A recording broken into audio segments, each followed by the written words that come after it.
উহু অ্যাশ বাফারা ওম সে জানতো যে কিছু না কিছু ঘটবেই। উহু আমি মনে করি না ব্যাপারটা এতটা খারাপ যতটা ছিল। উহু গালিস্ত্র সুপার স্টিকারের জন্য ধন্যবাদ। আর জানো সে সে পড়ে গিয়েছিল। আমরা সবাই পড়ে যাই। পার্থক্যটা হলো কিছু মানুষ সিদ্ধান্ত নিয়ে উঠে দাঁড়িয়ে সামনে এগিয়ে যাওয়ার। কিছু মানুষ শুধু নিচেই পড়ে থাকতে চায়। অ্যাশ বাফারা বসে নেই। মাটি ডিডার্মো সেও পড়ে গিয়েছিল। সেও নিচে পড়ে থাকছে না। তুমি পারবে না, তুমি এই দুইজনকে থামাতে পারবে না। আমি তোমাকে এটা এখনই বলে দিচ্ছি। এবং এটাই মোটামুটি জীবনের আসল কথা অনেক সময়। এই পৃথিবীর প্রতিটা মহান নেতা, আমি কারো নামেই কিছু বলছি না, প্রায় একই কথা বলেছে, তুমি ব্যর্থ হবে। এভাবেই শেখা যায়। সবচেয়ে গুরুত্বপূর্ণ বিষয় হলো আবার উঠে দাঁড়ানো, বুঝলে? রকি আর তার ছেলের সেই দারুণ ক্লিপটা মনে আছে। তুমি কত জোরে ঘুষি মারতে পারো সেটা নয়, বরং তুমি কত জোরে ঘুষি খেয়ে আবার উঠে দাঁড়াতে পারো আর সামনে এগিয়ে যেতে পারো, সেটাই আসল। আসলে আমি ওই ক্লিপটা খুবই পছন্দ করি। আমি ওই ক্লিপটা বারবার দেখতে পারি কারণ এটা সবার জন্যই অনুপ্রেরণা। আমাদের প্রত্যেকের জীবনে এমন কিছু আছে যা আমাদের খুব জোরে নিচে ফেলে দেয়, হোক সেটা অসুস্থতা, হোক সেটা আর্থিক সমস্যা, এসব কিছুই। কিন্তু আমরা শুধু তোমার মনে গেঁথে নিতে হবে আমি হাল ছাড়বো না। হ্যাঁ, এই সময়টা পার হওয়া সত্যি খুব খারাপ লাগে, একেবারেই খারাপ লাগে, কিন্তু এই কোম্পানিটা গড়ে উঠেছে এই বিশ্বাসে। হ্যাঁ, আমরা এখানে ওখানে একটু সমস্যা দেখতে পারি, কিন্তু আমরা সেখান থেকে শিখব। অ্যাশ বাফারা নিজেই এই কথা বলেছেন, তিনি স্বীকার করেছেন তিনি কিছু ভুল করেছিলেন। আমাকে জানোই তো নিজের সাহস জোগাতে হয়েছে, বলতে হয়েছে না না আমাদের এটা ঠিক করতেই হবে, আমি হাল ছাড়বো না, আমি হাল ছাড়বো না। তিনি তিনি আমাদের সব সময় বলেন তোমার যেটা বিশ্বাস সেটা নিয়ে কখনো হাল ছাড়ো না, কখনোই হাল ছাড়ো না, একদমই না। তুমি এগিয়ে যেতে থাকো, তুমি শক্ত থাকো, তুমি ভালো কিছুর জন্য লড়াই করো। তুমি শুধু নিজের জন্য নয়, সারা বিশ্বের জন্য দাঁড়িয়ে থাকো। এটাই এখন বাফারা করছেন। তিনি সারা বিশ্বের জন্য দাঁড়িয়ে আছেন, যেখানে অন্যরা কখনো চেষ্টা পর্যন্ত করেনি। তিনি মানবতার উপর বিশ্বাস করেন, তিনি মানুষের যত্ন নেওয়ায় বিশ্বাস করেন। এটাই তিনি করেন। এমন মানুষ এই পৃথিবীতে খুব বেশি নেই, তবে আমি নিশ্চিত তারা কোথাও আছে। আমি এখনো তাদের খুঁজে পাইনি, কিন্তু পাবো, এটা আমি তোমাদের কথা দিচ্ছি। আমি সারা সপ্তাহ আমার বৃত্ত সম্পর্কে কথা বলেছি। আমি বলেছি পুরো সপ্তাহ জুড়ে ইতিবাচকতা নিয়ে কথা বলেছি, ঠিক আছে? ধন্যবাদ জোয়ান সুপার স্টিকারের জন্য। আমি আর কোনো নেতিবাচক কথা বলতে পারি না। আমি চাইও না। এটা এটা আমার জীবন থেকে চলে গেছে। কি আমরা পার হয়ে গেছি। আমরা এখন ধরো নেগেটিভিটি চ্যালেঞ্জের নবম বা দশম দিনে আছি। শুধু প্রথম ৬ দিনেই আমি কিছু বেশ অদ্ভুত জিনিসের মধ্য দিয়ে গিয়েছি, কিন্তু নিজেকে ইতিবাচক রেখেছি। আমার দিকে যাই ছোড়া হোক না কেন, আমি নিজেকে মোটিভেটেড রেখেছি এবং বলেছি, শোনো, আমি তো ৫-৬ হাজার মানুষকে বলেছি, জানো তো, করো। তোমরা মুক্তি পেয়েছ। তোমার নেতিবাচকতা ছেড়ে দাও। এখন আমি যদি নিজে সেটা না করি তাহলে কিভাবে অন্যদের শেখাবো? আর আমি তোমাদের জানাতে চাই, কারণ আমি এটা করেছি। আর এখন ট্রাই করি যতটা পারি। সত্যি বলতে, আমার জীবনের জিনিসগুলো যেন ফুলের মতো ফুটে উঠছে। এমনকি কিছু জিনিস যা তোমার দিকে আসে এবং খুব ভালো নয়, তবুও তুমি সেটা নিয়ে ভালোই অনুভব করো। আমি শোনো, ঈশ্বর আছেন, তিনি আমাদের দেখভাল করছেন। বাফারা আছেন, তিনিও আমাদের দেখভাল করছেন।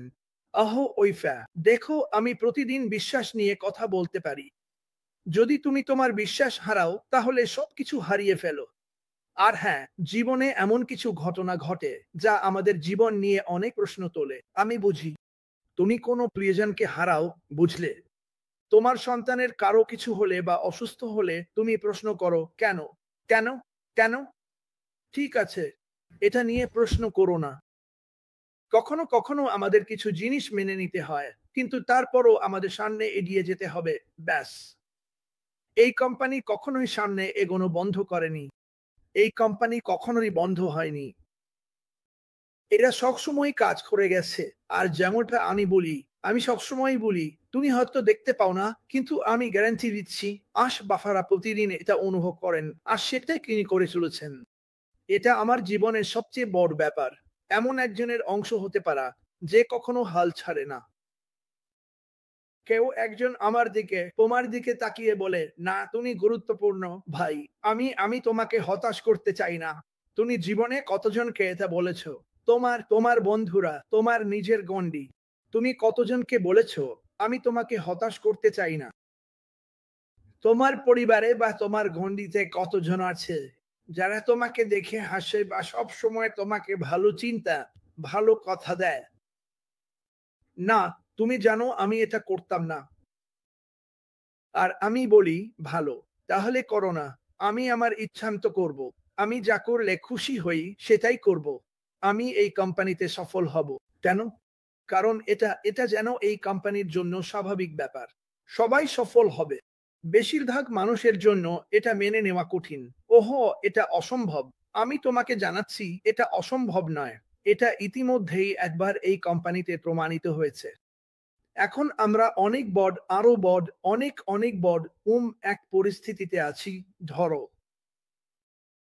তুমি এখন এই কোম্পানির সঙ্গে যে পরিস্থিতিতে আছো সেটা দারুণ। মানে এটা বিশাল ব্যাপার এবং তুমি এটা খুব শিগগিরই বুঝতে পারবে। আমি আজকে চিনি। আজ ওর সঙ্গে কথা হয়নি, কিন্তু আমি জানি আগামী ২ দিন ওর সময়সূচি বেশ ব্যস্ত। আমি নিশ্চিত নই ও আগামী সপ্তাহে আসবে কিনা। আমি অপেক্ষা করি ওর বলার জন্য। হ্যাঁ, হ্যাঁ, কিছু করি। চল, চল, আমার কিছু বলার আছে। আর ও এটা লক্ষ লক্ষ বার বলেছে। আমি এখানে শুধু কথা বলার জন্য আসতে চাই না। আমি তোমাদের এমন কিছু দিতে চাই যা সত্যি সত্যি তোমাদের উত্তেজিত করবে। কিন্তু এখানেই আমি আসি, এখানেই মাটি আসে, এখানেই রেড আসে। আমরা তোমাদের জানাচ্ছি উত্তেজিত থাকো। ঠিক আছে। ও কখনো থামে না। ও একেবারে পাগল। পাগল, পাগল, আমি জানি। ও তাই। আমার মনে হয় ওর জন্যই ওই গানটা লেখা হয়েছিল। আর আমি যখন বলি পাগল, আমি সেটা ভালো অর্থেই বলছি। উনি সব সময় নাচেন, সব সময় হাসেন। আরেকটা কথা বলি, অনেক কিছু ছিল যেগুলো নিয়ে হয়তো আমরা হাসতাম না। ঠিক আছে। কিন্তু উনি কখনোই আশার উপর ভরসা হারাননি। উনি আমাদের সবার এই স্বপ্নের উপর কখনোই আশা হারাননি। আমরা তো সহজেই হাল ছেড়ে দিই, তাই না? আমরা খুব সহজেই হাল ছেড়ে দিই। জানি না। ওই লোকটা ওখানে এটা সেটা বলল, আর জানো তো আমাকে সেটা নিয়ে ভাবতে হয়েছে। তুমি কি নিয়ে ভাবছো? তুমি ইতিমধ্যেই জানো আশমুফারেহ তোমাকে কি বলেছে। তুমি ইতিমধ্যেই জানো আশমুফারেহ তোমাকে কি বলেছে। এটা নিয়ে ভাবো। এটা নিয়ে ভাবো। আমি এখানে প্রতিদিন, মার্টি এখানে প্রতিদিন, রেড এখানে প্রতিদিন তোমাদের জানিয়ে দেয় যে তোমরা এমন কিছুর অংশ যা সারা পৃথিবীর মানুষের জীবন বদলে দেবে। এটা এটা আমার কাছে দারুণ একটা ব্যাপার যদি আমাকে জিজ্ঞেস করো। ঠিক আছে। এবং এই মুহূর্তে আমি এভাবেই ভাবছি। আমি এটা বলছি বলে রাগ করো না। আমি যদি এক পয়সাও না পাই, তবুও সবচেয়ে বড় ব্যাপার হচ্ছে আমরা এই পৃথিবীকে একত্রিত করছি। কিন্তু আমি মনে করি আমি তোমাদের বলতে পারি আমরা অনেক পয়সা উপার্জন করব। ঠিক আছে, ওই দিকটা নিয়ে চিন্তা করো না। সবচেয়ে গুরুত্বপূর্ণ বিষয় হচ্ছে মানুষকে জানানো এই মুহূর্তে কি হচ্ছে। তাদের একটু ইঙ্গিত দাও, হ্যাঁ, এটা এটা আসছে। এটা এটা এটা সম্পূর্ণভাবে সপ্তাহে ৭ দিন, দিনে ২৪ ঘন্টা কাজ করা হচ্ছে। হ্যাঁ, আমাদের কাছে কিছু মানুষ আছে যারা সেরা। আমাদের পণ্য তৈরি করছে। বিশ্বজুড়ে কৌশলগতভাবে সবকিছু সাজাচ্ছে। তুমি শুনেছ আমি কি বলেছি? বিশ্বজুড়ে কৌশলগতভাবে। সবকিছু দেখানো হচ্ছে না, কারণ আমি মনে করি গতবার আমরা সেটা করেছিলাম এবং সেটা ভালো হয়নি। মানুষ বলে আমরা জানতে চাই। আমাদের জানার অধিকার আছে। না, তুমি করবে না। শুধু জানো উনি এটা তোমাদের জন্যই করছেন। আর যখন সময় আসবে উনি আমাকে সবাইকে জানাবেন কি হচ্ছে। আর যেমনটা বলেছিলাম, তুমি অবাক হয়ে যাবে। তুমি অবাক হয়ে যাবে, বিবিনা। তুমি অন্য কেউ যা বলে তা নও। তুমি সেই যাকে ঈশ্বর বলেছেন তুমি। এইটাই শেষ কথা। তিনি সবার উপরে। ভালোবাসি এটা। ভালোবাসি এটা, বিবিনা। বিভিনে একদিন ঠিক নামটা ঠিকঠাক বলবি। আর এটাই তো সব বলে দেয়। আমি চাইলে এখনই এই দোকানটা বন্ধ করে দিতে পারি। আমাদের পাশে একজন আছেন। ঈশ্বর, তুমি যেভাবেই ডাকো না কেন উনি আছেন, উনি এইটার অংশ। আর তুমি জানতে চাও আমি কিভাবে জানি উনি এইটার অংশ। কারণ সারা পৃথিবী জুড়ে যারা সত্যি এই কোম্পানির সঙ্গে যুক্ত তারা সবাই ভালোবাসে, তারা যত্ন করে। বুঝতে পারছো? যাদের তিনি খুঁজে পেয়েছেন, যাদের তোমরা খুঁজে পেয়েছো, ভালো জীবন, ভালো পথ, সাহায্য করার জন্য মানুষ খুঁজে বেড়ানো। মেরি পেনি কি বলছেন? ডন, তুমি তোমার শপথ মানে নিয়েছো। ভালো বা খারাপ, অসুস্থতায় বা সুস্থতায়, ধনী বা গরিব, তুমি আর ডন তোমাদের প্রতিশ্রুতি রাখছো। যিশুর নামে আমেন। আমেন। খুব ভালো। আচ্ছা, আরেকটা আছে, যখন তুমি বিয়ে করো তখন তো এই শপথগুলো নাও, তাই তো? অনেকেই এই শপথগুলো রাখে না। আসলে এটা একভাবে একটু দুঃখজনক। আমরা তো সবার পরিস্থিতি জানি না। কিন্তু জানো তো, যদি আমরা সবাইকে ভালোবাসতে আর সম্মান করতে শিখি, নিজের পরিবারকেও, যদিও তারা কখনো কখনো বোকামি করে, আমার মনে হয় তুমি তো বুঝতে পারছো আমি কি বলছি। খারাপ ওভাবে বলছি না। এই কোম্পানি অ্যাশমোফারে তোমরা সবাই আমাকে একটা আলাদা মানসিকতা দিয়েছো, জানো কি? হ্যাঁ, মানুষ তো যা বলার বলবেই। এটা ঠিক আছে, কিন্তু তুমি অংশ। আমি বারবার সেটাই বলছি। ক্রিস, তুমি এমন কিছুর অংশ যা মানুষের জীবন বদলে দেবে। আর যখন তুমি এইসব মানুষের সঙ্গে জীবন বদলাতে শুরু করবে, তখন হয়তো তোমার পরিবারে বা বন্ধুদের মধ্যে যে নেতিবাচক মানুষটা আছে, সেও তোমার একদম নতুন একটা দিক দেখতে পাবে, বুঝলে? আমি তাদের পেছনে পড়ে বলি না, তুমি ভুল। আমি বলি না, ঠিক আছে, ভালো থাকো। ঠিক আছে, আমি খুশি। এটাই আসল কথা। এটাই মুফারেহ সব সময় বলেন। আমি চাই তোমরা সবাই খুশি থাকো। আমি চাই তোমাদের মুখে হাসি ফুটুক। আমি চাই তোমাদের চমকে দিতে। আমি চাই তোমাদের একেবারে অবাক করে দিতে। এই কোম্পানি সম্পর্কে একটা কথা হলো, আমার মনে হয় আমাদের অনেকেই নিজেদের জীবন সম্পর্কে জানি। আমরা জানি কি হচ্ছে। এটা একটা প্লাস পয়েন্ট। জানো, আমি ফোর্ডে ৩,২০০ জন মানুষের সঙ্গে কাজ করতাম। আর আমি জানতাম হয়তো ২-৩০০ জনকে। তাদের মধ্যে সত্যি বলতে গেলে এতজনকে আমি তেমন চিনতাম না। আমি তাদের দেখেছি, হয়তো নাম দেখেছি। কিন্তু এই পরিবারে আমি বলতে পারি অনেককেই চিনি। আমি সারা বিশ্বের নানা প্রান্তের মানুষদের থেকে। সব সময় নাম মনে থাকে না, কিন্তু তাদের গল্প, কথা বলার ধরন বা যেভাবে তারা কিছু বলে, সেটা দেখেই বুঝি তারা কে। আমি জানি আপনি কে। আশমুফারেহ জানেন আপনি কে? আশমুফারেহ। ওহো আমার ঈশ্বর, আজ আমার ঠোঁটের কি অবস্থা। তিনি জানেন আপনি কে এবং তিনি আপনাকে সাহায্য করতে চান। তার পরিবার আপনাকে সাহায্য করতে চায়।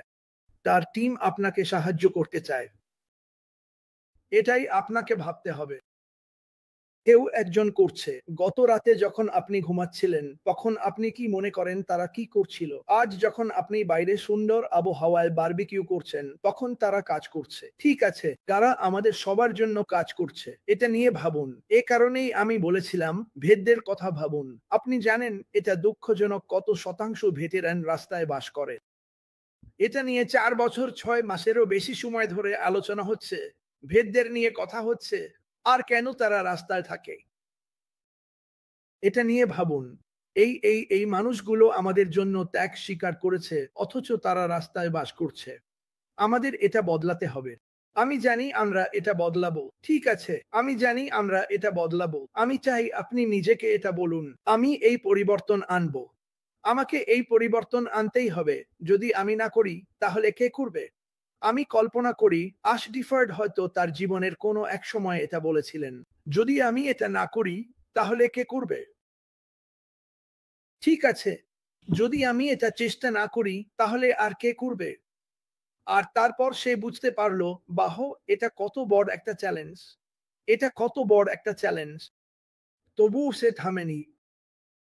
আর সে যেসব পরিস্থিতির মধ্য দিয়ে গেছে, আপনি কখনোই তাকে মুখ ভার করতে দেখেননি। সে রাগান্বিত ছিল না। সে বলেছিল, আচ্ছা, আমি খুশি এটা হয়েছে। কারণ আমি বুঝতে পেরেছি আনুগত্য সবসময় থাকে না। আমি বুঝেছি অন্য অনেক জায়গায়ও অনেক আনুগত্য আছে। তাই সে শিকারে গেল। সে সঠিক মানুষগুলোকে খুঁজে পেয়েছিল আর তারা অনেকদিন ধরে নিরন্তর কাজ করে যাচ্ছে। তুমি এখনো সেটা জানো না। কিন্তু তুমি জানবে, আমাদের তাদের নাম জানার দরকার নেই। আমাদের জানার দরকার নেই তারা কোথায় থাকে। তুমি কি জানো, তুমি কি জানো মার্ক জুকারবার্গের টিমে কারা আছে? তুমি কি জানো কে তোমার গাড়ি বানিয়েছে? তুমি কি জানো তোমার ডেন্টিস্টের পরিবারকে? তুমি কি জানো তাদের জীবন? ঠিক আছে। তুমি কি জানো সবকিছু কিভাবে চলে? যখন তুমি কোনো বিল পরিশোধ করো, তুমি জানো সেটা কোথায় যায়, তাই তো? কিন্তু তুমি কি জানো সেই মানুষগুলোকে যারা এটা নিচ্ছে আর গুছিয়ে রাখছে? তুমি জানো না। মানুষ ভাবে কারণ তুমি $97 দিয়েছো, তোমার ব্যবসা সম্পর্কে সবকিছু জানা উচিত। এবং প্রথমে সে সবাইকে বলেছিল, কিন্তু আমার মনে হয় সেটা উল্টো ফল দিয়েছিল। এখন আমি পছন্দ করি যে সে চুপচাপ আছে। আমি জানি তোমাদের অনেকেই হয়তো এটা পছন্দ করো না, কিন্তু এ কারণেই আমরা প্রতিদিন এখানে আসি। আমরা তোমাদের জানাচ্ছি যে সে কখনোই থামে না। ওহো, সে কখনোই ছাড়ে না। সে তোমার ওপর বিশ্বাস রাখে। মাফ করো, সে তোমার ওপর বিশ্বাস রাখে। কফি, একটু দাঁড়াও। সে তোমার ওপর এমনভাবে বিশ্বাস রাখে যা তুমি কোনোদিনও পুরোপুরি বুঝতে পারবে না। কিন্তু ভবিষ্যতে তুমি এটা বুঝতে পারবে। আমি হাজারটা কথা বলতে পারি অ্যাশ গিফার্ড সম্পর্কে। সে কে? আর আমার মনে প্রথম যে শব্দগুলো আসে তা হলো দয়া, আবেগ, ভালোবাসা, যত্নশীলতা, দৃঢ় সংকল্প। যার মধ্যে এমন এক ধরনের উদ্যম আছে যা তুমি বিশ্বাসই করতে পারবে না। এই সবগুলোই সত্যি, সত্যি একজন মানুষের জন্য দারুণ গুণাবলী। আর জানো কি? আমি জানি তোমাদের অনেকের মধ্যেও এই একই গুণাবলী আছে। আমি এটা জানি। আমি পুরোপুরি জানি তোমার যেসব গুণ আছে সেগুলোই তোমাকে এখানে নিয়ে এসেছে। তুমি হঠাৎ করেই এখানে এসে পড়োনি। তোমার গুণাবলী, আমার মনে হয় আমরা এত বছর ধরে যতগুলো ওয়েবিনার করেছি সেখানে আরো অনেকেই গল্প শুনেছে। মানুষ বুঝতে পেরেছে আরে এটা একেবারেই আলাদা। আমি আমার কাজে কখনোই এটা পাইনি। জানো আমি কখনোই এমন কাউকে পাইনি যারা আমার মতো একই জিনিস চেয়েছে। এটা নিয়ে ভাবো। ভবিষ্যতে এমন একটা সময় আসবে যখন তুমি আশগিফার্ডের নাম সার্চ করবে আর দারুণ সব জিনিস দেখতে পাবে। ওইসব জিনিস নয় যেগুলো বাইরে পোস্ট করা হচ্ছে। মানুষ তথ্য নিয়ে নেয় আর সেটা ঘুরিয়ে ফিরিয়ে উপস্থাপন করে। তারা সত্যিটা জানে না, তবে স্বীকার করতেই হবে আশ ডিফার্ড সবকিছু নিয়ে খোলামেলা ছিলেন। তিনি যা করেছেন সব নিয়ে বলেছেন। আমি ওর এই দিকটা পছন্দ করি। সে সবার সঙ্গে সৎ ও খোলামেলা ছিল। এটাই সে তোমাদের সবার জন্য করতে চায়। সে চায় সব থাকতে, খোলামেলা থাকতে। সে ঠিক পথে আছে। কিন্তু সে ভেবেছিল, দোস্ত আমি একটু অপেক্ষা করব। আমি চাই এদের চমকে দিতে। আমি চাই ওরা উত্তেজিত হোক। উহো, জানো তো সে সব সময়ই বলে সবাইকে বুঝতে হবে যে কিছু কিছু ঘটনা ঘটে যেগুলোতে তাকে থামতে হয়, সেটা দেখে নিতে হয় আর পরিবর্তনটা আনতে হয়। কিন্তু সে যখনই কোনো পরিবর্তন আনে সেটা আমাদের জন্যই আনে। ঠিক আছে, এটা ওর জন্য নয়, কখনোই ওর ব্যাপার ছিল না। আমরা তো এটা লক্ষবার বলেছি।